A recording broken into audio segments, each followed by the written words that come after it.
முன்னாடி சொன்னேன், தெளிவாக சொன்னோமே. 7 வருஷத்துக்கு முன்னாடி வட்டிக்கு பணம் கொடுக்கல கதிரேசன். அவர் படத்தை நடிக்கிறதுக்கு கால் ஷீட்டுக்கு அட்வான்ஸாக கொடுத்த தொகை தான். இப்போ அந்த பணம் 3 கோடி ப்ளஸ் 1 4 நினைக்கிறேன். 3 கோடி அப்போ முன்ன பின்ன இருக்கும், அது தெரிஞ்சுக்கிங்க. அட்வான்ஸ் கொடுத்தது படம் கால் ஷீட்டு கேட்டு தான், வட்டிக்கு பணம் தரல. அந்த பிரச்சனை நடிகர் சங்கத்துக்கும் தயாரிப்பாளருக்கு சங்கத்துக்குமான பிரச்சனை. இவர் ஏன் நடுவில் வந்து கடை பஞ்சாயத்து பண்ணுறாரு?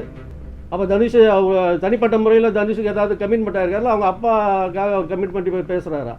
3 வருஷம் நான் தலைவர் சொன்ன மாதிரி அட்டாக் கமிட்டி இருந்தப்போ வடிவேல் வந்து 3 வருஷம் நிறுத்தி வச்சுருந்தீங்களே, அப்போ நீங்கள் அந்த செஞ்சீங்கள, அப்போ அது சரியா? வடிவேலு பிரச்சனையை கொண்டாந்து இப்போ தான் நாங்கள் இங்கே பேசி தீர்த்து தான் திரும்பி அவர் வந்து ரீஎன்ட்ரி ஆகி நடிச்சிட்ருக்கார். இப்போ பையனூரில் வந்து விஜய் படம் வந்து ஷூட்டிங் நாங்கள் வந்து தமிழ்நாட்டுக்குள்ளே நடந்ததுனால 2.5 லட்சம் வேலை நாட்கள் வந்து அந்த தொழிலாளி கிடைச்சிதுன்னு சொல்கிறார். ஒரு விஜய் படத்துக்கு 2.5 லட்சம் வேலை நாட்கள் அவங்களுக்கு கிடைச்சிதுன்னா தமிழ் திரைப்பட தயாரிப்பாளர் சங்கத்தில் 200 படம் தயாரிச்சுட்டு இருக்காங்களே, அப்போ எத்தனை கோடி வேலை நாட்கள் நாங்கள் உங்களுக்கு கொடுத்துருப்பாங்க. நன்றி ரவை கூட மறந்துட்டு ஒரு நாள் கிட்டத்தட்ட ஒரு 40 நாள், நீ சின்ன படம் 40 நாள் ஷூட்டிங் எடுக்கிறாங்கன்னா 39 நாள் கொடுத்துருவாங்க. அந்த ஒரு நாள் கொடுக்கலன்னா அவங்க வந்து அவங்க பேச்செல்லாம் வேற அந்த நிலை தொடர. அதான் சார் ஒரே ஒரு பாலிசி, ஒரே ஒரு சார் அவர் சொன்னால் அது தப்பு இல்லை, நாங்கள் சொன்னால் தப்புங்கிறேன். வந்து நீங்கள் ஒரு கரெக்டான பாயிண்ட் ஒன்று கேட்டிருக்கீங்க சார். இதில் மிகப்பெரிய ஊழல் நடக்குது.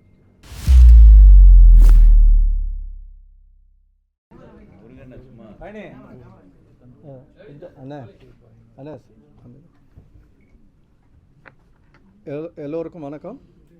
எங்கள் அழைப்பை ஏற்று வந்திருக்கும் அத்தனை பத்திரிகை நண்பர்களுக்கும் ஊடகங்களுக்கும் எங்களுடைய மதிய வணக்கத்தை தெரிவிச்சுக்கிறேன். தமிழ் திரைப்பட தயாரிப்பாளர் சங்கம் சார்பாக நன்றியை தெரிவிச்சுக்கிறேன். இன்று தமிழ் திரைப்பட தயாரிப்பாளர் சங்கத்தின் செயற்குழு கூட்டம் நடந்தது. நீங்கள் சமீபத்தில் பார்த்துருப்பீங்க.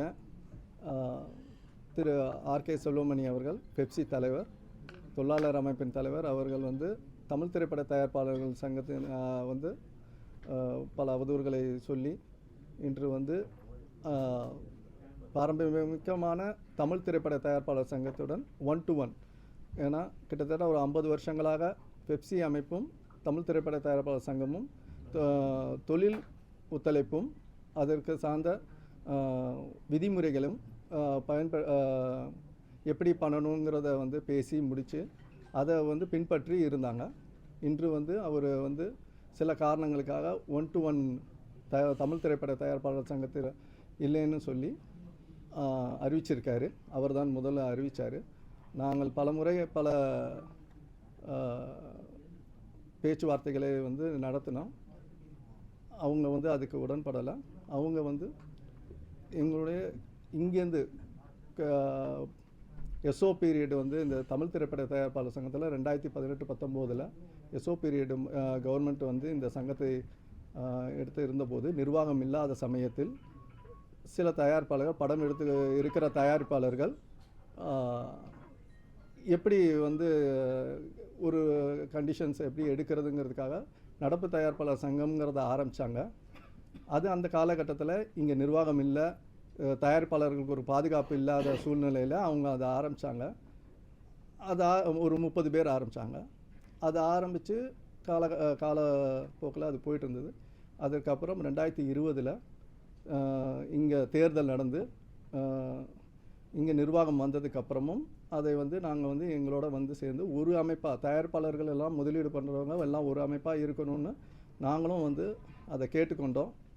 அது பல பேச்சுவார்த்தைகள் நடந்தும் அவங்க அதை ஒரு சங்கமாக நடத்தி கொண்டு போகணும்னு நினச்சிட்டே இருந்தாங்க.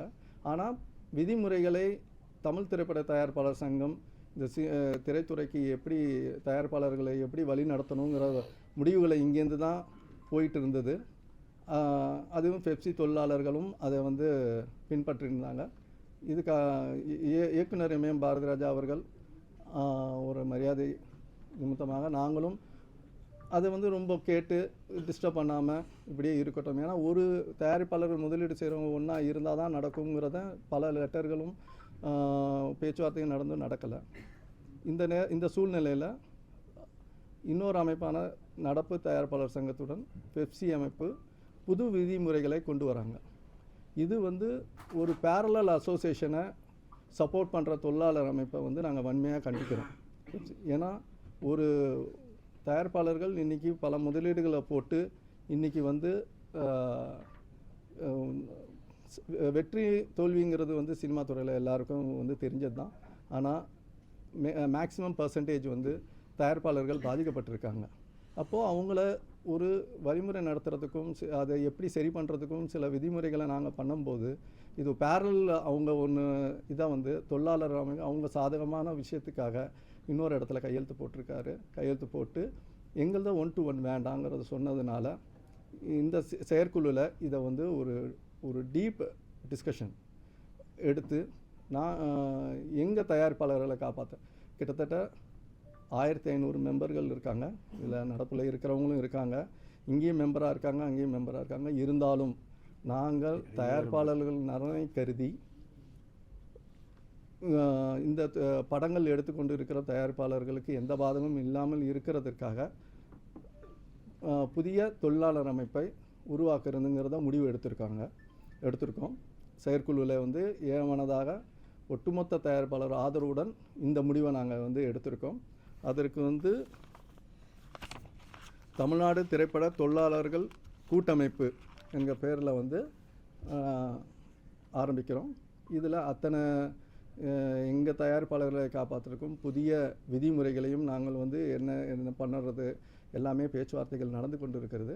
இதை தான் இந்த செயற்குழுவில் நாங்கள் முடிவு பண்ணியிருக்கோம். அதே நேரத்தில் அவர் வந்து திரு ஆர்.கே. சுப்பிரமணி அவர்கள் இதை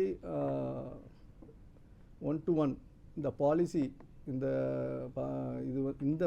தமிழ் திரைப்பட தயாரிப்பாளர் சங்கம் முன்னாள் முதல்வர் மக்கள் தலைவர் எம்ஜிஆரால் துவங்கப்பட்ட சங்கம், இது கலைஞர் ஐயாவால் வளர்க்கப்பட்ட சங்கம். இப்படிப்பட்ட ஒரு பாரம்பரியமான ஒரு சங்கத்தை அவங்க வந்து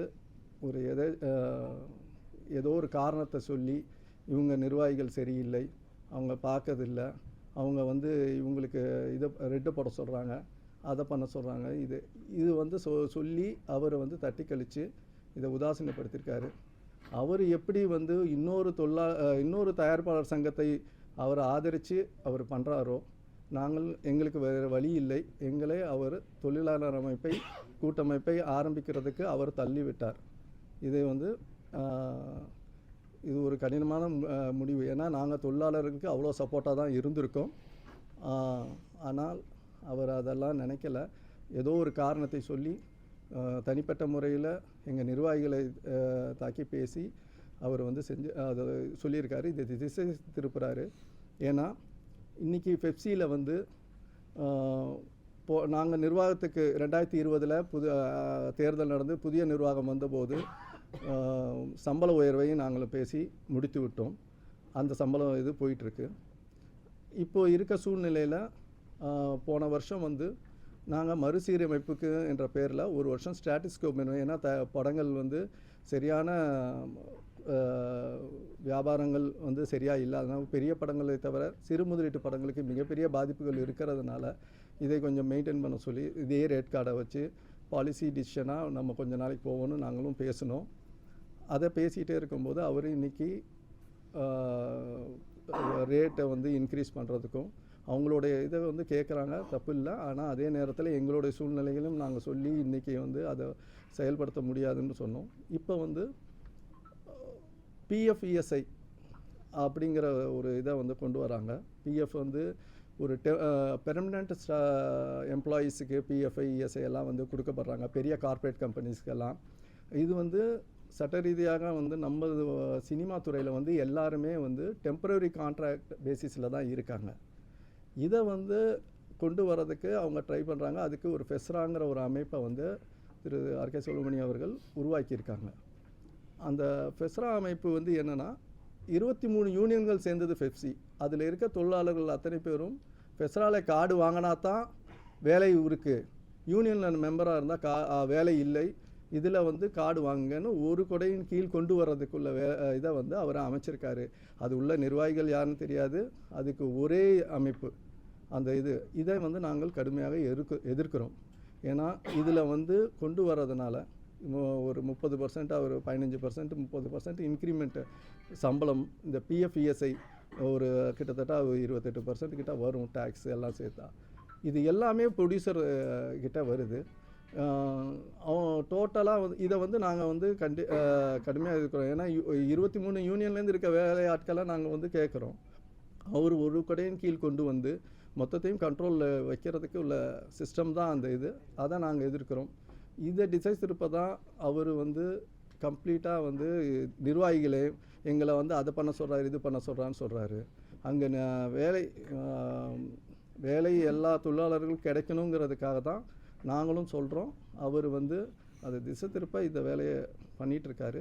இதை நாங்கள் ஒரு அறிக்கையாக இந்த செயற்குழுவில் நாங்கள் பேசி முடிவு பண்ணி எங்களுக்குள்ள தொழிலாளர் அமைப்பு, எங்களுக்கு சப்போர்ட்டாக இருக்கிற தொழிலாளர்களை வச்சு நாங்கள் பண்ணுறோங்கிற முடிவை வந்து செயற்குழுவில் எடுத்திருக்கோம். இதை வந்து நாங்கள் அறிக்கையாக பத்திரிகைக்கு நாங்கள் கொடுக்குறோம். வணக்கம். இதுதான் மெயினான ஒரு விஷயம். வேறு எதாக இருந்தாலும் கேளுங்க. தமிழில் இங்கிலீஷில் பெப்சின்னு சொல்கிறோம் இல்லையா, தென்னிந்திய திரைப்பட தொழிலாளர் சம்மேளனம், அது மாதிரி வந்து தமிழ்நாடு திரைப்பட தொழிலாளர்கள் கூட்டமைப்பு, அதை இங்கிலீஷில் ஸ்டாண்டப். சார் பெப்சிக்கும் இதுக்கு என்ன சார் வித்தியாசம்? சேலரி வைஸா இல்லை வேறு ஏதாவது? பெரிய டிஃப்ரென்ஸஸ். வேலைகள் எல்லாருக்கும் கிடைக்கணும். ஏன்னா திரு செல்வமணி அவர்கள் வந்து அவங்க என்ன சொன்னாங்கன்னா, கிட்டத்தட்ட 25,000 மெம்பர்கள் இருக்காங்க. எத்தனை பேருக்கு ரொட்டேஷன் முறையில் அவங்க வேலை வாங்கி கொடுத்துருக்காங்க? அவர் குறிப்பிட்ட பேர்களுக்கு மட்டும்தான் வேலை இருக்குது பெப்சியில் கிடைக்குதே தவிர, இதை வந்து அவர் வந்து இந்த ஃபெஸ்ராங்கிற ஒரு இதில் கொண்டு வந்து எல்லாத்தையும் பண்ணி எத்தனை பேருக்கு ரொட்டேஷன் முறையில் வேலை கொடுக்குறாருங்கிறது இது வரைக்கும் ஒன்றும் டேட்டா கிடையாது. அதே நேரத்தில் நாங்கள் அமைக்கிறதுல வந்து புதிய ரேட் கார்டு, சிறு முதலீட்டு படங்களுக்கு என்ன மாதிரி சம்பளங்கள் எல்லாமே வந்து புதியாக உருவாக்கி அதை வந்து இப்போ இருக்க தயாரிப்பாளர்கள் சொல்ல போகிறோம் சார். சினிமாவில் வந்து லேபர்ன்றது ஸ்கில் லேபர்ஸ் தான் இட்ஸ் சேலஞ்ச் சார். பெரிய படங்கள் சின்ன படம் எதாவது ஸ்கில் லேபர்ஸ் சார். பட் அந்த ஸ்கில் லேபர்ஸ் நிறைய பேர் வந்து பெப்சியில் இது வரைக்கும் இருந்திருக்காங்க. இப்போ உங்களுக்கு எப்படி ரெக்ரூட் பண்ண போறீங்க சார்? அதாவது ஒன்றும் இல்லை சார், இப்போ இருக்கிற தொழிலாளர்களுக்கு வேலை தரணும். தமிழ்நாட்டில் படித்துவிட்டு விஸ்காம் படிச்சுட்டு வேலைவாய்ப்பு தேடிக்கொண்டிருக்கிற புதிய இளைஞர்களுக்கு வேலைவாய்ப்பு தரணுன்றது அடிப்படையில் தான் இந்த திட்டமே உருவாக்கப்பட்டிருக்குது. அனைத்து தரப்பட்ட தொழிலாளர்களுக்கும் ஒரு தொழில் உறுதி செய்யப்படுகிற திட்டமாக தான் இந்த அமைப்பு உருவாக்கப்பட்டிருக்கு. அதே மாதிரி நேரத்தில் நடப்பு தயாரிப்பாளர் சங்கம் தலைவர் சொன்ன மாதிரி கடந்த காலத்தில் வரலாற்று சிறப்புமிக்க இந்த சங்கங்கள் இருந்தபொழுது 1-to-1 தமிழ் திரைப்பட தயாரிப்பாளர் சங்கத்துக்கும் பெப்சிக்கு மட்டுமே இருந்ததை இன்றைக்கு தன்னுடைய பணக்கார நண்பர்களுக்காக செல்வமணி அவர்கள் பெப்சியை கொண்டு போய் அந்த ஒப்பந்தம் அங்கே நடப்பு சங்கத்தில் போட்டு, நடப்பு சங்கத்தில் 23, 24 எடுத்த படங்கள் பார்த்திங்கன்னா 18 படம் 23வது வருஷத்தில், 24வது வருஷத்தில் பார்த்திங்கன்னா 25 படம் தான். ஆனால் ஒட்டுமொத்தமாக ரிலீஸ் ஆன படங்கள் வந்து 23ல் 225 படம், 24ல் 250 படம். அப்போ எந்த தயாரிப்பாளர்கள் பெப்சி தொழிலாளர்களுக்கு வேலை கொடுத்துருக்காங்கன்னா 100க்கு 90 விழுக்காடு தமிழ் திரைப்பட தயாரிப்பாளர் சங்கத்தை உறுப்பினர்கள் தான் வேலை கொடுத்துருக்காங்க. அந்த தொழிலாளர்கள் புறந்தள்ளிட்டு ஒரு பணக்கார நண்பர்களுக்காக போய் நடப்பு சங்கத்தில் ஒரு 8 படம் 10 படம் நடக்கிற சங்கத்தில் போய் ஒப்பந்தம், இதை மீறி வரலாற்று சிறப்புமிக்க இதை மீறி ஒப்பந்தம் போட்டிருக்கிறாருன்னா அவர் தொழிலாளர் மேலே இருக்கிற அக்கறையில் பண்ணல. அதனால தான் தமிழ் திரைப்பட தயாரிப்பாளர் சங்கம் என்றைக்குமே தொழிலாளர் பக்கம், தொழிலாளர் நலன் பற்றி சிந்திக்கிறதுனால இந்த புதிய கூட்டமைப்பை உருவாக்கியிருக்கு. கூட்டமைப்பு ஆரம்பிக்கிறதுல உண்மையிலே நல்ல பாராட்டு விஷயம். நான் என்ன சொன்னா, ஒரு மூட்டு குச்சி பையன் வீடு கொடுத்துற கதையாட்டம் செல்வமணியோ இல்லை சுவாமிநாதன் இல்லை XYZ யாரோ அங்கே அதிகாரம் பண்ணக்கூடிய நிர்வாகிகளுக்கோசம் நம்ம வந்து மற்ற லேபர்ஸ் பாதிப்பு அவங்கள வெளியேற்றதுக்கு முயற்சி நீங்க செய்யலையா? அது சங்கத்தில் ஏன்னா சம்பளம் கொடுக்குற முதலாளி நீங்க சார். அது இல்லை சார், அது எங்கள் இன்னொரு அமைப்பில் போய் தலையிட்டு நிர்வாகிகளை மாற்றுறது எங்கே வேலை, அது அந்த அமைப்பில் இருக்கிற ஓட்டு போட்ட தகுதி இல்லாமல் முடிவு பண்ண வேண்டிய விஷயம். எங்கள் தமிழ் திரைப்பட தயாரிப்பாளர் சங்கத்தில் இருக்கிற எல்லா உறுப்பினர்களுக்கும் தொழில் நிறைய நல்ல உறவு இருக்கணும். அவங்க தொழில் எந்த விதத்திலும் பாதிச்சிடக்கூடாதுன்றதுக்காக தான் தமிழ்நாடு திரைப்பட தொழிலாளர் கூட்டமைப்பு என்கிற அமைப்பை நாங்கள் உருவாக்கி இருக்கிறோம். எப்படி ஒரு காலத்தில் தென்னிந்திய இயக்குனர் சங்கம் என்பது பெயர் மாற்றம் செய்யப்பட்டு தமிழ் திரைப்பட இயக்குனர் சங்கம் என்பது உருவாச்சோ, அதே மாதிரி தான் இன்றைக்கி தமிழ்நாட்டில் இருக்கிற இளைஞர்களுக்கும் இப்போ கரண்ட்டில் இருக்கிற தொழிலாளர்களுக்கும் ஒரு வேலை வாய்ப்பு கிடைக்கணும். தமிழ்நாடு திரைப்பட தொழிலாளர் கூட்டமைப்பை நாங்கள் உருவாக்கி இருக்கிறோம். இது தமிழ்நாடு சார்ந்த பிரச்சனை. தமிழ்நாட்டு இளைஞர்களுக்கு வேலை வாய்ப்பை உருவாக்க வேண்டும் என்பதற்காக உருவாக்கப்படுகிற அமைப்பு. சார், நீங்கள் இயங்காமல் இருக்கும்போது நடப்பு சங்கம் வந்தது, மறுபடியும் நீங்க இயங்க ஆரம்பிச்சீங்க. ஆமாம். அது உங்களோட சேர்க்க எந்த முயற்சி, ஏன் எப்படி அது தனியா விட்டீங்க, ஏன் உங்களால மறுபடியும் ஒண்ணு இல்லை சேர்க்கறதுக்கு நாங்கள் தலைவர் ஏற்கனவே சொன்ன மாதிரி பல்வேறு கட்டத்தில் பல்வேறு முயற்சிகள் எடுத்தோம். ஆனால் அவங்க வந்து எந்த விதத்துலையும் வந்து எங்களோட உடன்பட்டு வராதனால நாங்கள் எங்களுடைய அடிப்படை தன்மையை நாங்கள் இழக்கிறதுக்கு வாய்ப்பு இல்லாமல் இருந்தோம். நம்ம விட்டு கொடுக்க மாட்டோம், அது எங்களுடைய உரிமை. இல்ல, நீங்க மெஜாரிட்டின்னு சொல்றீங்க. ஆமா. லிஸ்ட்லாம் சொல்றீங்க. ஆமாம் 90% நாங்க தான் படம் ஆமாம். எடுக்கிறோம். நீங்க ஏன் அவங்கள வந்து உங்களுக்குள்ள கொண்டு வர முடியல? ஏன்னா சங்கம் இல்லை சார், இன்னொரு அமைப்பு நடப்பு என்பது தற்காலிகம் நீங்களே சொல்றீங்க சார். ஆமாம். இயங்காம இருக்கும்போது சங்கம் வந்தது, இப்ப நீங்க இயங்க ஆரம்பிச்சிட்டீங்க. இல்லை நான் அது ஏன் அப்படியே சார் இங்கேருந்து இதான் நீங்கள் சொல்கிறாங்க, இங்கேருந்து ஒருத்தர் தனி கொடுத்தனம் போயிட்டாரு, குடும்பத்துலேருந்து ஒருத்தர் தனி கொடுத்தனம் போனதுக்கப்புறம் பல்வேறு முயற்சிகள் பெரியவங்க இருந்தாங்க, முயற்சி ஏற்படுத்தி ஒரே குடும்பமாக இருப்போன்னு வாங்கன்னு பல முறை பல கட்ட பேச்சுவார்த்தை நடத்துகிறோம். அந்த தனியாக போனவர் வந்து சேர்ந்தால் தானே அவர் வரமாட்டேன்னு பிடிவாதமாக அங்கேயே இருந்துட்டாருன்னா அப்போ இங்கே இருக்கிற அமைப்பை நாங்கள் உருவாக்கின அமைப்பு அடிப்படை அமைப்பை காப்பாற்றி ஆகணுமில்ல, அதுதான் நாங்கள் இப்போ காப்பாற்றிட்டு இருக்கிறோம்னு சொல்லலாம். தனி குடித்தனங்கிற உதாரணம் வேற சார், இது அமைப்பு. ஆமாம். நீங்க வந்து பாசம் காட்டி விட்டுட்டு இருக்க முடியாது இல்லையா? நீங்க சேர்க்க லீகலா என்ன முயற்சி? லீகலாக இதை பண்ண முடியாது சார். இன்னொரு அமைப்பை போய் லீகலாக எப்படி நீங்கள் கழிச்சிட்டு வாங்கன்னு சொல்ல முடியும்?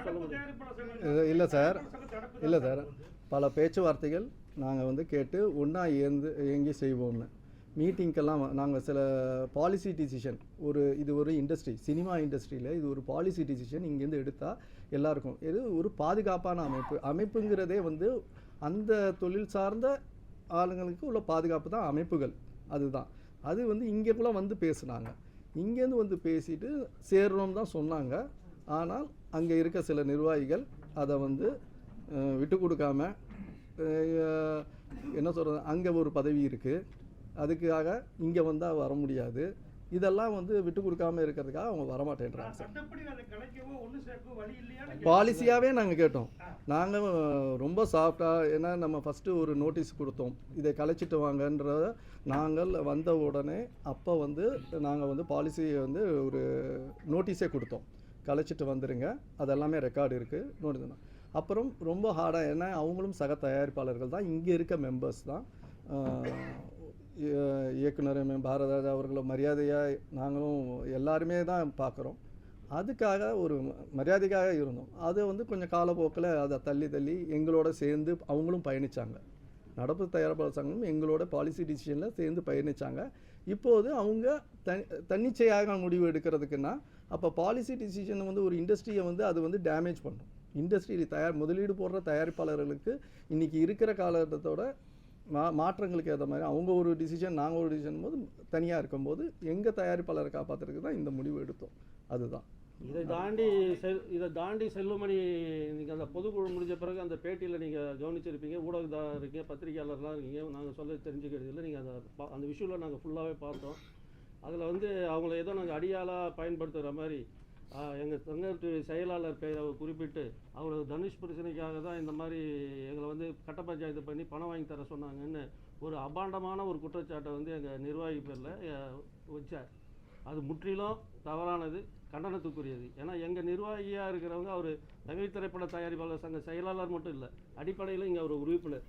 ஒரு உறுப்பினருக்கு ஏற்பட்ட பிரச்சனை அவர் சங்கத்தில் அன்றைக்கி அவர் கடிதம் கொடுத்து அந்த சங்கம் அந்த பிரச்சனையை பேசுறது அது தொடர்ந்து நடந்துகிட்ருக்கு. அப்படி இருக்குள்ள அந்த பிரச்சனையை கூட்டு தான் நாங்கள் பேசக்குள்ள அவரோ அந்த தயாரிப்பாளர் கதிரேசனோ இந்த பணத்தை வட்டி போட்டு வாங்கி கொடுங்கன்னு அவங்க கேட்கல. இவர் தான் சொன்னார், இந்த மாதிரி அவங்க பணம் தரேன்னு சொல்கிறாங்க, அதனால் நம்ம பேசலாமான்னு சொல்லக்குள்ள அப்போ தான் நாங்கள் இப்போ படம் பண்ணுறதுக்கு தான் நம்ம அட்வான்ஸ் கொடுத்தோம். அன்னைக்கு 7 வருஷத்துக்கு முன்னாடி என்ன அவர் சம்பளம் வாங்கினாரோ அந்த சம்பளத்தின் அடிப்படையில் அட்வான்ஸ் கொடுத்தோம். அந்த சம்பளத்துக்கு எங்களுக்கு படம் பண்ணி கொடுக்குன்னு சொல்லி தான் நாங்கள் கேட்டோம். இதே இடத்துல பெப்சி, நடப்பு சங்கம், தயாரிப்பாளர் சங்கம் எல்லா நிர்வாகிகளும் உட்காந்து பேசினப்ப இதே செல்வமணி வந்து ஒத்துக்கிட்டு போனது 100% அல்ல 200% தயாரிப்பாளர் அட்வான்ஸ் கொடுத்த படத்துக்கு கால் ஷீட்டு தரணுன்றது நான் ஏற்றுக்கொள்கிறேன். இட்லி கடை படம் ஷூட்டிங் முடிஞ்சதுக்கப்புறம் இந்த அக்டோபர் மாதத்தில் 2 பிரச்சனை இருந்தது. தனுஷ் பிரச்சனை, தலைவருக்கு ஒரு படம் ஒரு பிரச்சனை, கதிரேசன் சாருக்கு ஒரு பிரச்சனை இருந்துச்சு. 2 படத்தையும் நாங்கள் வந்து தனுஷ்கிட்ட கால் ஷீட் தரணும் தான் நாங்கள் பேசுவோம். அதுதான் முறை. 100% இல்லை 200% ஏற்றுக்கொள்ள வேண்டிய விஷயம். கட்ட பஞ்சாயத்து பண்ணுறது இல்லை, வட்டிக்கு பணம் வாங்குறது இல்லை அப்படின்னு சொல்லி தான் இப்போ முடிவு பண்ணிட்டு போனோம். எந்த சூழ்நிலையிலையும் நாங்கள் வந்து பணம் வாங்கி கொடுங்கன்னு நாங்கள் 5 கோடி வாங்கித்தாங்க, 20 கோடி வாங்கித்தாங்க, நான் பணமாக கேட்கல, கால் ஷீட் தான் கேட்குறோம். இது கடந்த காலத்தில் இருந்து இருக்குது. இப்போ அடியாளாக பயன்படுத்திக்கிட்டேன்னு கேட்குறாரு. 3 வருஷம் நான் தலைவர் சொன்ன மாதிரி அட்டாக் கமிட்டி இருந்தப்போ வடிவேல் வந்து 3 வருஷம் நிறுத்தி வச்சுருந்தீங்களே, அப்போ நீங்கள் அந்த செஞ்சீங்களா? அப்போ அது சரியா? அவங்களே தான் இப்போவும் நடப்பு சங்கத்தில் நிர்வாகிகளாக இருக்காங்க. அவங்களுக்கு ஸோ அவங்களோட தான் அவர் வந்து பயணிக்கிறார். அதே வடிவேலு பிரச்சனையை கொண்டாந்து இப்போ தான் நாங்கள் இங்கே பேசி தீர்த்து தான் திரும்பி அவர் வந்து ரீஎன்ட்ரி ஆகி நடிச்சிட்டு இருக்கார். அப்படி இருக்குள்ள அன்னைக்கு இதே நாங்கள் அடியாளாக பயன்படுத்துகிறோன்னு சொல்கிற செல்லுமணி சாரை கேட்குறேன். நாங்கள் இங்கே தயாரிப்பாளர் படம் எடுத்து ரிலீஸுக்கு நாளைக்கு ரிலீஸ்னால் இன்றைக்கி அப்போல்லாம் லேப் லெட்ரு லேபில் வந்து பெப்சி தொழிலாளருடைய சம்பளம் எவ்வளோ பாக்கி இருந்தது எத்தனோ முறை வந்து எங்ககிட்ட கடிதம் கொடுத்து அந்த கடிதத்தின் அடிப்படையில் நாங்கள் அவங்களுக்கு எங்கள் தயாரிப்பாளர்கிட்ட வந்து பணத்தை வாங்கி அவங்களுக்கு செட்டில் பண்ணி கொடுத்துருக்கோமே. அப்போ எங்களை அடியாளாக பயன்படுத்திக்கிட்டாரா? ஆனால் அந்த வீடியோவில் அவர் பேசினபோது அந்த அன்னைக்கு இதில் பேசும்போது இவர் கதிரேசன் சார் மேட்டரில் 3 கோடி ரூபாய் ஒரு அட்வான்ஸ் கொடுத்ததாகவும் 2 வருடம் கழிச்சு வந்து தனுஷ் வந்து திருப்பி கொடுத்து இவங்க அக்செப்ட் பண்ணல, அதனால எங்களுக்கு படம் பண்ணாங்க, இவரால் பண்ண முடியல அவர் சொன்னது இதுதான் சார். அதுக்கான பதில் அப்புறம் 6 கோடிக்கு கொடுத்தோம், அப்புறம் ஒத்துக்கல 8 கோடி கொடுத்தோம், இவங்க 16 கோடி கேட்டாங்க அப்படின்னா சார் கொஞ்ச நாளைக்கு முன்னாடி சொன்னேன், தெளிவாக சொன்னோமே. 7 வருஷத்துக்கு முன்னாடி வட்டிக்கு பணம் கொடுக்கல கதிரேசன். அவர் படத்தை நடிக்கிறதுக்கு கால் ஷீட்டுக்கு அட்வான்ஸாக கொடுத்த தொகை தான் அந்த பணம் 3 கோடி + 1 4 நினைக்கிறேன். 3 கோடி அப்போ முன்ன பின்ன இருக்கும், அது தெரிஞ்சுக்கிங்க. அட்வான்ஸ் கொடுத்தது படம் கால் ஷீட்டு கேட்டு தான், வட்டிக்கு பணம் தரல. அவர் வட்டிக்கு தரேன்னு அவர் தான் சொல்கிறார். அவரே நாங்கள் கேட்கல, எங்கள் தயாரிப்பாளர் சங்கம் அப்படி பேசல, பெப்சி அப்படி பேச வேணாம் தான் நாங்களும் சொல்கிறோம். இன்னும் கேட்டிங்கன்னா அந்த பிரச்சனை நடிகர் சங்கத்துக்கும் தயாரிப்பாளருக்கு சங்கத்துக்குமான பிரச்சனை. இவர் ஏன் நடுவில் வந்து கடை பஞ்சாயத்து பண்ணுறாரு? அப்போ தனுஷ் தனிப்பட்ட முறையில் தனுஷுக்கு ஏதாவது கமிட்மெண்ட் ஆகிருக்காருல, அவங்க அப்பாக்காக அவர் கமிட்மெண்ட் போய் பேசுகிறாரா? நாங்கள் பணம் எங்கள் தயாரிப்பாளர் நடிகருக்கு கால் ஷீட்டை கேட்டு கால் ஷீட்டுக்காக 3 கோடி ரூபா அட்வான்ஸ் கொடுத்துருக்காரு சார்.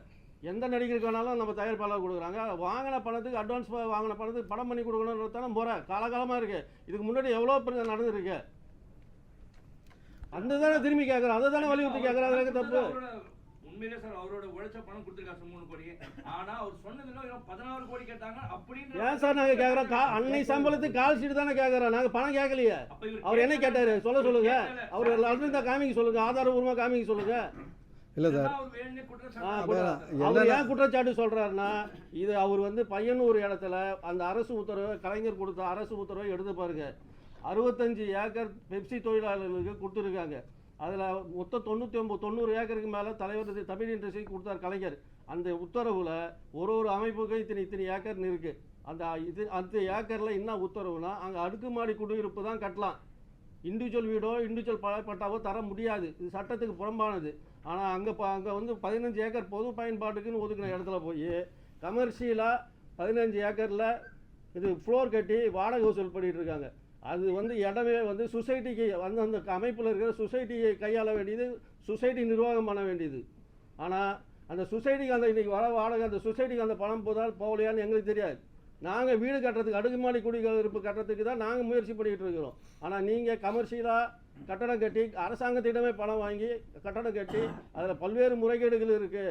அதை திசை திருப்பறதுக்காக நீங்கள் நடப்பு சங்கத்தோட கையெழுத்து போட்டு இந்த பிரச்சனை திசை திருப்பி, தனுஷ் பிரச்சனை அந்த பிரச்சனை இந்த பிரச்சனை திசை திருப்புறீங்க.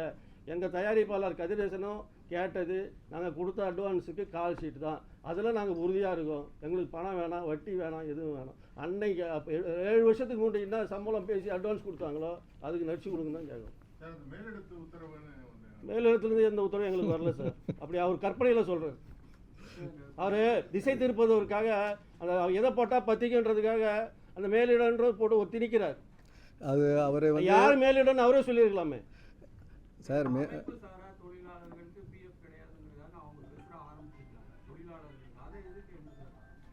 சார் அது கடைசியாக தயாரிப்பாளர்கள் மேலே தான் சார். என்ன சார் இது தயாரிப்பாளர்கிட்டேருந்து என்ன தான் போகல. அவங்க காலையில் எந்திரிச்சு வந்ததுலேருந்து தயாரிப்பாளரோட செலவு தான். காலையில் அனுப்பலைன்னா வரமாட்டாங்க. காலைல 9 மணிக்குனா 8 மணிக்கு தான் வருவாங்க. டைமிங் எல்லாமே அது நாங்களும் சில அவர் வந்து நிறையா பண்ணி கொடுத்துருக்கோன்னு சொல்லுவோம். தொழிலாளர்கள் நாங்கள் பண்ணி கொடுக்கலேன்னு அவரால் சொல்லுங்கள் பார்ப்போம். எல்லாமே பண்ணுவோம். காலையில் வண்டி அனுப்புறதுலேருந்து கடைசி இறக்கி ட்ராப் பண்ணுற வரைக்கும் தயாரிப்பாளரோட கணக்கில் தான் எல்லாமே. அதோட கணக்கு வரல சார். நிறையா இது இருக்குது சார். அவங்க பேசுகிற ஒரு படம் தயாரிச்சுட்டு ஒரு நாள் கிட்டத்தட்ட ஒரு 40 நாள், சின்ன படம் 40 நாள் ஷூட்டிங் எடுக்கிறாங்கன்னா 39 நாள் கொடுத்துருவாங்க. அந்த ஒரு நாள் கொடுக்கலன்னா அவங்க வந்து அவங்க பேசுகிற பேச்செல்லாம் வேறு வரும். ஒரு ஆர்டிஸ்ட்டை தூக்கிட்டு போய் வச்சிடுறாங்க. ஒரு நாள் சம்பளம் வரல. 8 வருஷத்துக்கு முன்னாடி 3 கோடி ரூபா கொடுத்து ஒரு தயாரிப்பாளர் சும்மா உட்காந்துருக்குறோம். அதை வந்து பேசுகிறத வந்து நீங்கள் எப்படி கொச்சைப்படுத்தி பேசுவீங்க? உங்களோட ஒரு நாளுக்கு ஒரு படத்தோடைய ஆர்டிஸ்ட்டை தூக்கிட்டு போய் வச்சுக்கிறீங்க. அதுக்குள்ளே நிறையா விஷயங்கள் நான் சார் நிர்வாகத்துக்கு சங்கங்கிறது வந்து நிறையா பிரச்சனையை கையாளுறது எல்லாமே தான் இருக்க தான் செய்யும். அதை வந்து கொச்சைப்படுத்தி திசை திருப்பி தப்பான ஒரு விஷயத்தை வந்து நீங்கள் பண்ணுறது நியாயம் அப்படின்னு சொல்லி இன்னொருத்தர் மேலே தள்ளப்படுறத வந்து அதை வந்து அவர் பொதுவெளிக்கு வரும்போது தான் நாங்கள் வர மாதிரி இருக்குது. இது மாதிரி ஏகப்பட்ட குற்றச்சாட்டுகள் இருக்குது. அவர் நிறையா விஷயங்களை திசை திருப்புறதுக்கு தான் இந்த பிரச்சனைகளை எடுத்து மாற்றி விட்றாரு. அதான் சார். நடப்பு தயாரிப்பு சங்கம் ஆரம்பிச்சிருக்காங்க. இப்போ இது மாதிரி ஒவ்வொருத்தரும் சங்கம் ஆரம்பிச்சிருந்தா அப்புறம் தயாரிப்பு சங்கத்துக்கு என்ன மதிப்பு? நீங்கள் சங்கம் வச்சிருக்கீங்களா? அதனால கேட்குறீங்களா? சேகர் அதுக்காக தான் இந்த நடவடிக்கை எடுத்திருக்கேன் சேகர். இல்லை சேகர் அதோட முடிவு தானே சார் எடுக்கிறேன் உங்களுக்கு. இல்லை இதுக்கு முன்னாடி வந்து அந்த டைமில் வந்து தமிழ் திரைப்பட தயாரிப்பாளருக்கு தாய் சங்கமாக சேம்பர் இருக்குது. அதுக்கு அடுத்து பார்த்தீங்கன்னா அதுக்கப்புறம் கில்டு இருக்குது, சின்ன சின்ன சங்கங்கள் நிறையா இருக்குது. ஆனால் ஒரு இண்டஸ்ட்ரிக்கு அவங்க யாருக்கும் போய் பெப்சி கையெழுத்து போட்டாங்களா? கில்டு எத்தனை வருஷமாக இருக்குது? கில்டுகிட்ட போய் போட்டாங்களா? அடுத்தது டிஜிட்டல் அசோசியேஷன் ஒன்று இருக்குது, சின்ன சின்ன குட்டி சங்கங்கள் இருக்குது, எல்லார்கிட்டையும் போய் போடுறாங்களா? எங்கேயுமே போடலை. இது ஒரு மரபாக இங்கே வந்து ஒரு அமைப்பு ஒரு ஃபார்மேஷனு வந்து கட்டுக்கோப்பு ஒன்று வேணுங்கிறதுக்கு நம்ம இருக்கிறோம். அதை பிரேக் பண்ணி நீங்கள் வேண்டாம், நீங்கள் ஒன்றும் பண்ணலை அதில் அவர் சொல்கிறது என்னென்னா இங்கே யாரும் ஒழுங்காக ஒன்றா வரலை, நிர்வாகிகள் வரலைன்னு தனியாக தான் பண்ணுறாரு. ஒரு அமைப்புக்குள்ளே உங்களுக்கு வேண்டியது என்னவோ நாங்கள் செஞ்சு கொடுத்துருக்கோம். இது இருக்குது. இது வந்து யார் வராங்களோ செயலாளர் ஒரு நாளைக்கு வர முடியாது, ஒரு நாள் நான் வர முடியாது இருக்கோம். அது எல்லாரும் உட்காந்து பேசி எல்லா விஷயமும் நடந்து தானே இன்றைக்கி சினிமா துறை போயிட்டுருக்கு. அதை மீறி என்ன பண்ண முடியும்? அந்த உறுப்பினர் இங்கே இருக்காங்களே, இப்போ அவங்க மேலே நடவடிக்கை எடுப்பீங்களா இல்லை விட்டுருவீங்களா? அவங்க உறுப்பினராக இருக்காங்க, சங்கத்தில் உறுப்பினர் இருக்காங்க. இதில் வந்து என்னென்னா நடப்பு தயாரிப்பாளர் சங்கத்தில் இருக்க நிர்வாகிகள் இங்கே நிர்வாகத்தில் இருந்தவங்க தான்.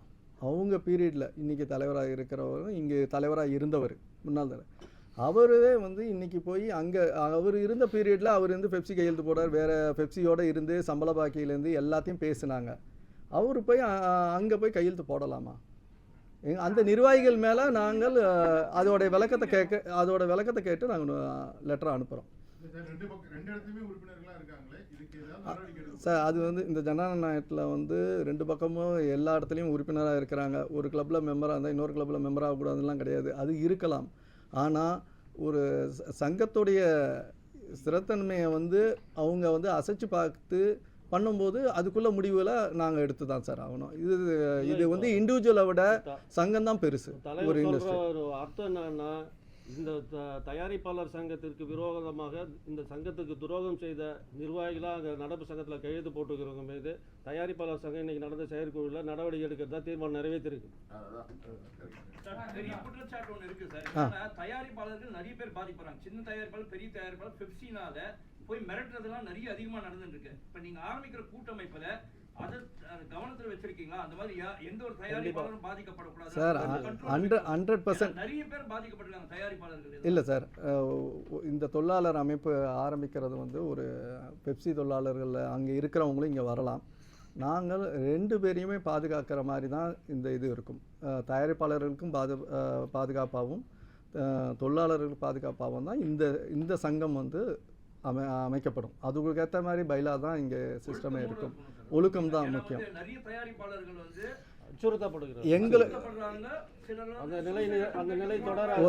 அதான் சார் ஒரே ஒரு பாலிசி. சார் அவர் சொன்னா அது தப்பு இல்லை, நாங்கள் சொன்னால் தப்புங்கிறார். ஒரே ஒரு பாலிசி டிசிஷன் தான் சார். எங்களை பொறுத்த வரைக்கும் வேலை நிறுத்தம் இருக்கக்கூடாது. இப்போது அவர் அறிக்கையில் என்ன கொடுத்துருக்காரு, நீங்கள் ஆரம்பித்தா நாங்கள் லெட்டர் கேட்போம். தயாரிப்பாளர் நீங்கள் முதலாளியாக பணம் போடுறவங்களா நாங்கள் பணம் போடுறவங்களா? லெட்டர் நீங்கள் எப்படி கேட்கலாம்? அதுவே குற்றமாச்சு. நீங்கள் வேலை நிறுத்தம் செய்வீங்கன்னு எல்லா இதுக்கும் சொல்கிறீங்க. வேலை நிறுத்தம்னு சொல்கிறதே இன்றைக்கி சட்டப்படி குற்றம். சிசிஐயில் வந்து அது பெரிய குற்றமான ஒரு விஷயம். ஒரு பணம் போட்டு இது பண்ணுறாங்க. இது சங்கங்களுக்கான பிரச்சனை. நீங்கள் இண்டிவிஜுவலாக போய் டார்கெட் பண்ணுறீங்க. நீங்கள் சங்கம்னா சங்கத்தோட போதுங்க, இண்டிவிஜுவலாக டார்கெட் பண்ண கூடாது. பொறுத்த வரைக்கும் செல்வமணி சார் வந்து அதை வந்து சொன்னது எனக்கு அவர் நிதானத்தை கதைப்பிடிச்சி இவ்வளோ வருஷமாக இந்த தொழிலாளர் அமைப்பில் இருந்து இங்கே தயாரிப்பாளர் சங்கத்துலேயும் மெம்பர் தான். அவருக்கு எல்லா விஷயமும் தெரியும். அவர் நிலை தடுமாறி பேசுகிறாருன்னு தான் என்னோட இதாக இருக்குது. ஏன்னா இவ்வளோ இது ஆக வேண்டிய அவசியம் இல்லை. இது ஒரு நிர்வாகத்துக்கும் உள்ள விஷயத்தை ஊதி பெரியதாக்கி அவர் அண்ணன் சொன்ன மாதிரி அந்த சங்கத்துக்கோட சேர்றதுக்கோசம் இதை கிரியேட் பண்ணிட்டாருங்கிறது தான் எங்களுடைய சரி. இதை தாண்டி இப்போ புதுசாக அமைப்பு அந்த கூட்டமைப்பு உருவாக்குறதுன்றது பெப்சியில் இருக்கிற இன்றைக்கி கிராஃப்டில் பார்த்தீங்கன்னா பல்வேறு கிராஃப்டில் சங்கங்களில் நுழைவு கட்டணம் என்பது மிகப்பெரிய தொகையாக இருக்குது. லட்சக்கணக்கில் பல லட்சங்கள் 5 லட்சம் 6 லட்சம்லாம் போயிட்டுருக்கு. அது ஒரு வகையான ஊழல். அந்த மாதிரி இடம் இங்கே இல்லை. அதான் நான் ஆரம்பத்திலே சொன்னேன், தமிழ்நாட்டில் புதிதாக படித்து வருகிற இளைஞர்களால் 10 லட்சமோ 5 லட்சமோ கொடுத்து ஒரு சங்கத்தில் உறுப்பினராக சேரத்துக்கு வாய்ப்பு இல்லை. அந்த பணம் இருந்தால் அவனே தனியாக தொழில் செஞ்சுருவான். அந்த நிலை இந்த நாங்கள் ஏற்படுத்துகிற கூட்டமைப்பில் இருக்காது. மிக மிக சொற்பமான தொகை தான் நுழைவு கட்டணமாக இருக்கும். அந்த அடிப்படையில் புதிதாக உருவாகுகிற இளைஞர்களுக்கு, தமிழ்நாட்டில் படித்து வேலை வாய்ப்பு இல்லாமல் இருக்கிற விஸ்காம் படித்து இருக்கிற இளைஞர்களுக்கும் இப்பொழுது கரண்ட்டில் அனுபவசாலியாக இருக்கிற தொழிலாளர்களையும் 2 பேரையும் ஒரே 2 ட்ராக்காக வச்சு ரயிலில் பத்திரமா கொண்டு போய் சேர்க்கணும், பயணிகளை பத்திரமா கொண்டு போய் சேர்க்கணுன்ற அடிப்படையில் நுழைவு கட்டணம் என்பது மிக மிக குறைவாக இருக்கும். தொழிலாளர்களுக்கு மிகப்பெரிய பலனாக இருக்கும். இங்கே எதுக்குமே யாருடைய ஆதிக்கமும் இங்கே இருக்காது. தொழில் ஒரு சுமூகமான தொழிலாக, சுமூகமான உறவாக இருக்கும். ஆரம்பத்தில் கொஞ்சம் சிரமமாக இருக்கும். போக போக இதுதான் சரியான தமிழ் திரைப்பட தொழிலாளர் கூட்டமைப்பு தான் உறுதியானது என்பதை நிலைநாட்டுகிற வகையில் அமையும் என்பது மகிழ்ச்சியுடன் தெரியுது. அதில் இன்னொரு சிறப்பாக இருக்கு. இதுக்கு அவங்க என்ன சொல்றாங்கன்னா, இந்த உத்தியை குறைந்த சம்பளம் அதிக வேலை அப்படிங்கிறதுக்கான விஷயம் ஒரு குற்றச்சாட்டு வைக்கிறாங்க. அதுக்கு உங்களுடைய பதில் என்னன்னு இப்பயே நீங்க இல்லை சொல்லிடுறேன் சார். இப்போ பாம்பேயில் இதே மாதிரி 3 அசோசியேஷன் இருக்குது. கர்நாடகாவில் பார்த்தீங்கன்னா 2-3 அசோசியேஷன் இருக்குது. இது நம்ம தொழிலாளர்களுக்காக எகென்ஸ்டாக பண்ணப்பட்டது கிடையாது. சிறுபட தயாரிப்பாளர்களையும் ஒரு சினிமாவில் ஒரு 1 கோடி ரூபாய்க்கு நீங்கள் படம் எடுக்கணும் வர்றீங்க, ஒரு 2 பேரை வச்சு வேலை செஞ்சுக்கலாம், ஒரு 3 பேரை வச்சு வேலை செஞ்சுக்கலாம், இதுக்கான பட்ஜெட் தான் உங்களுக்கு இருக்குது, இதுக்கான டைரக்டர்ஸ் ஒரு கதையை ரெடி பண்ணி வந்திருக்காங்க, அதுக்கான ஒரு ஃப்ரீடம் வேணும். ஸோ அதன் அடிப்படையில் தான் நம்ம இதை பண்ணுறவங்களுக்கு விருப்பப்படுறவங்க அங்கே பெப்சியில் இருக்கக்கூடிய ஒர்க்கர்ஸையும் ஒர்க் பண்ணிக்கலாம். யாரும் எது கிடையாது உங்களுக்கு. ஏன்னா படைப்பாளிகள் 95 ஆரம்பிக்கும் போது கிட்டத்தட்ட 3 வருஷம் படைப்பாளிகளும் பெப்சி தனித்தனியாக வேலை பார்த்துக்கிட்டு தான் இருந்தாங்க. அப்படிதான் 3 வருஷம் போச்சு உங்களுக்கு. இது பல வருஷமாக பல கோரிக்கைகள் இருக்குது. அந்த சூழ்நிலைக்கு செல்லுமணி அவர்கள் தள்ள வச்சுட்டார் இப்போ உங்களுக்கு. இல்லை, அதை தாண்டி ஒரு கருத்து சொல்கிறேன் சார். அவர் அந்த பேட்டியில் சொல்கிறாரு, பையனூரில் விஜய் படம் ஷூட்டிங் நாங்கள் தமிழ்நாட்டுக்குள்ளே நடந்ததுனால 2.5 லட்சம் வேலை நாட்கள் அந்த தொழிலாளி கிடைச்சிதுன்னு சொல்கிறார். ஒரு விஜய் படத்துக்கு 2.5 லட்சம் வேலை நாட்கள் அவங்களுக்கு கிடைச்சிதுன்னா தமிழ் திரைப்பட தயாரிப்பாளர் சங்கத்தில் 200 படம் தயாரிச்சுட்டு இருக்காங்களே, அப்போ எத்தனை கோடி வேலை நாட்கள் நாங்கள் உங்களுக்கு கொடுத்துருப்போம். அந்த நன்றியை ரவ கூட மறந்துட்டு ஒரு 10 பேர் எடுக்கிற படம் எடுக்கிற இடத்துல போய் தயாரிப்பாளர் சங்கத்தில் நீங்கள் இது துரோகம் பண்ணிட்டு போய் நீங்கள் அந்த கையெழுத்து போடுறீங்கன்னா அதனுடைய நோக்கம் அது என்னன்றதை அவர் தான் சொல்லணும். அது நாங்கள் வெளிப்படையாக சொல்ல ஆரம்பித்தா அது தனிநபர் விமர்சனம் ஆகிடும். அந்த விமர்சனத்துக்குள்ளே நாங்கள் தனியாக போகல. இது தலைவர் சொன்ன மாதிரி அமைப்புக்கான பிரச்சனை. இந்த அமைப்புக்கான எங்கள் தயாரிப்பாளர்களை, எங்களை நம்பி வருகிற தொழிலாளர்களை காப்பாற்றுவதற்காக தான் முடிவு எடுத்திருக்கிறோம். அதனால் நிச்சயமாக இது சக்ஸஸ் ஆகும். இந்த முடிவு இந்த நீங்கள் சொல்லுங்கள் சார். அப்புறமா இந்த டான்ஸ் அசோசியேஷன் இந்த மாதிரி நிறைய கிராஃப்ட்ஸ் இருக்குல்ல, இப்போ அவங்க கிட்ட மேன் பவர் கரெக்டாக இல்லை, வெளியிலேருந்து ஹையர் பண்ணுறாங்க. ஹையர் பண்ணும்போது த்ரூ ஏஜென்ட்ஸ் ஹையர் பண்ணுறாங்க. அந்த ஏஜென்ட்ஸ் ப்ராப்பராக போயிட்டு அவங்களுக்கு கொடுக்காத தொட்டு அதை பாதிக்கப்படுற நிறைய தயாரிப்பாளருங்க பாதிக்கப்படுறாங்க. அவங்க டான்ஸஸ் எங்கே போகிறாங்கன்னா பெப்சிக்கு போக மாட்டாங்க, நேராக அந்த தயாரிப்பாளர் வீட்டில் உட்காராங்க, இல்லை இங்கே பிரச்சனை பண்ணுறாங்க சார். அதுக்கு என்ன பண்ண முடியும் சார்? இல்லை சார், இது நீங்கள் ஒரு கரெக்டான பாயிண்ட் ஒன்று கேட்டிருக்கீங்க சார். இதில் மிகப்பெரிய ஊழல் நடக்குது. வெளியிலேருந்து எடுத்துகிட்டு வந்துட்டு அதோடைய அவங்க வேலை செஞ்சவங்கள நீங்கள் தயவு செஞ்சு கேளுங்க, அவங்க கைக்கு எவ்வளோ போகுது, எங்ககிட்ட என்ன பில்லுன்னு நாங்கள் பில்லை காட்டுறோம். இதில் மிகப்பெரிய நிர்வாகிகளால் நடக்குதுன்னு சொன்னாங்க. அது இருக்குது. அதெல்லாம் இப்போ முதல் கட்டமாக நாங்கள் இந்த செயற்குழுவில் எடுத்த தீர்மானம் என்னென்னா, துணை நடிகர்கள் இதுக்கு முன்னாடி தென்னிந்திய நடிகர் சங்கம் எங்களை கேட்டுட்டு இருந்தாங்க, அங்கே தான் எடுத்துகிட்டு இருந்தாங்க. அப்புறம் ஜூனியர் ஆர்டிஸ்ட் அசோசியேஷன் இவங்க பெப்சியில் ஆரம்பித்து இதை க்ளோஸ் பண்ணிட்டாங்க. எஸ்ஓ இந்த கவர்மெண்ட் அண்டர்டேக் பண்ணுறதுக்கு முன்னாடி வரைக்கும் நடிகர் சங்கத்துலேயும் இதுலேயும் 50-50 எடுக்கணுங்கிற கண்டிஷன் இருந்தது. அதுக்கப்புறம் மொத்தமாக பெப்சி அதை கண்ட்ரோலில் எடுத்துகிட்டு நடிகர் சங்கத்துலேருந்து எடுக்கக்கூடாது. அங்கே இருக்க துணை நடிகர்கள், அங்கே இருக்க ஆட்களுக்கு வேலை இல்லாமல் செஞ்சாங்க. இதே நாங்களும் பேசி 50-50 எடுங்கன்னோம். சரின்ட்டு போய் அவங்க பண்ணுறதை தான் பண்ணாங்க. நான் மெம்பர்ஸ் தான் அதிகமாக வராங்க. நீங்கள் கேட்ட மாதிரி சார், நான் மெம்பர்ஸ் அதிகமாக வராங்க. ஏன்னா ஒரு ஜூனியர் ஹாஸ்டல் ரெஜிஸ்டர் அப்படின்னு பார்த்தீங்கன்னா 2000, 2500, 5000ன்றாங்க. அவங்களுக்கு கொடுத்து 500, 600 கன்வீன்ஸ்களும் கொடுக்குறது இல்லை. இதில் மிகப்பெரிய ஊழல் நடந்துகிட்ருக்கு. இதை சரி ஒரு இதெல்லாம் வந்து நாங்கள் பேசி சரி பண்ணி எவ்வளோ பஞ்சாயத்துகள் கதிரேசன் சார் வந்து பண்ணியிருக்காரு இந்த விஷயத்தை பொறுத்த வரைக்கும். பர்டிகுலராக இந்த செயற்குழு நாங்கள் என்னென்னா வரும் இந்த எங்கள் தயாரிப்பாளர்களை இனிமேல் துணை நடிகர்களை வந்து தென்னிந்திய நடிகர் சங்கத்திலேருந்து எடுக்கணும்னு அவங்க கொடுத்த லெட்டரை கொடுத்த பேரில் எடுக்கணுங்கிற தீர்மானத்தை நாங்கள் இப்போ இந்த இதில் வந்து எடுத்துகிட்டு இதை எல்லா தயாரிப்பாளருக்கும் தெரிவிக்கிறோம் சார். இதுதான் ஃபஸ்ட்டு ஸ்டெப்பாக நாங்கள் எடுக்கிறோம். வாய்ஸ் ஓவர் டப்பிங் யூனியன்லேருந்து எஸ்வி சேகர் அவங்க ஒரு அசோசியேஷன் இருக்குது, அமைப்பாகவே உள்ளே வரேன்றாங்க. நிறையா அமைப்புகள் அங்கே இருக்கிறவங்களே உள்ளே வரேன்றாங்க. எங்களோட நோக்கம் அப்படி இல்லை, எல்லாருக்கும் ஒழுங்காக வேலை கிடைக்கணுங்கிறதுனால நாங்கள் அதை வந்து பேச்சுவார்த்தையில் நடத்திட்டு இருக்கோம் சார்.